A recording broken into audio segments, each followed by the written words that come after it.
ချောင်းဟာအတိတ်ကဖြစ်ပျက်တချို့ကိုအိမ်မက်မက်နေပါတယ်အဲ့ဒီချိန်မှာသူမအဖေနိုးလာခဲ့ပြီးရွာရဲ့အခြေအနေကိုမေးတဲ့အခါရွာသားတော်တော်များများဟာအသက်ဆုံးရှုံးခဲ့ရပြီးသူ့ညီချောက်လည်းတည်သွားခဲ့ပါတယ်အပြင်ဘက်မှာတော့သူတို့ကိုကြီးတုံးဟာပြန်ရောက်လာပြီးတည်နေပြီဖြစ်တဲ့ဒေါင်းမိတ်စာကိုရှင်းလင်းလိုက်ပါတယ်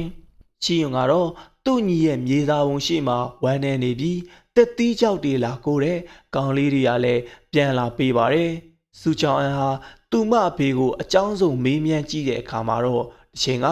သူမတို့ရွာမှာယောဂကပ်ပေးတစ်ခုကြာရောက်ခဲ့ပြီးလူတော်တော်များများဟာအသက်ဆုံးရှုံးခဲ့ပါတယ်စေပညာနဲ့အကောင်းဆုံးနီးလန်းတွေရှာဖွေခဲ့ပေမဲ့မကူတာနိုင်ခဲ့ပါဘူးဒီနေ့မှာတော့မိစ္ဆာလေးတစ်ကောင်ဟာသူတို့ရှိတဲ့ရွာစီကိုရောက်လာပြီးတော့မတော်တဆသူ့ရဲ့ကြေးကုံဟာရေတွင်းနဲ့ပြုတ်ကျပြီးအဲရေကိုတောက်သုံးသူတိုင်းဟာကျမ်းမာလာခဲ့ပါတယ်အဲဒီအချိန်မှာတော့အခန်းထဲကိုသူတို့ရဲ့အကိုကြီးဆုံးရောက်လာခဲ့ပြီးသူတို့ရဲ့ခေါင်းမှာမိစ္ဆာအမှတ်သားတွေပေါ်နေပြီးသူတို့သုံးတဲ့ဆေးဟာယောဂအားလုံးပျောက်ယုံတင်မကပဲမိစ္ဆာစွမ်းအားကိုပါတိုးချောင်းတီးလိုက်ရပါတယ်သူတို့ဟာမိစ္ဆာကောင်လေးကိုပြန်လိုချင်တာကြောင့်မီးရွက်စင်စီကနေမိစ္ဆာလေးကိုပြန်ယူဖို့အတွက်ဆုံးဖြတ်ခဲ့ကြပါတယ်